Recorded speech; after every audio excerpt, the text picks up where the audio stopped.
कायदे मंडळ सर्वोच्च आहे.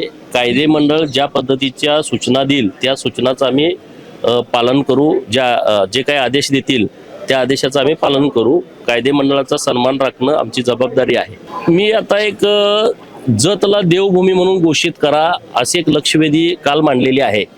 शुक्रवारी किंवा शनिवारी ती लक्षवेधी चर्चेला येईल. जत तालुक्यामध्ये मोठ्या प्रमाणामध्ये प्राचीन मंदिर आहेत.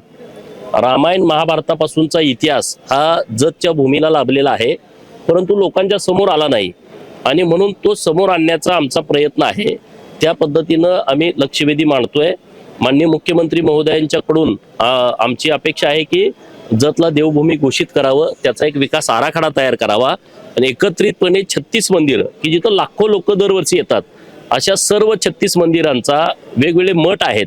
लिंगायत समाज मोठ्या प्रमाणात माझ्या तालुक्यात आहे, तर फार जुने मठ हे मतदारसंघामध्ये आहेत आणि त्या सर्वांचं डेव्हलपमेंट राज्य सरकारच्या माध्यमातून व्हावं ही आमची मागणी राज्य सरकारकडे या अधिवेशनामध्ये आहे.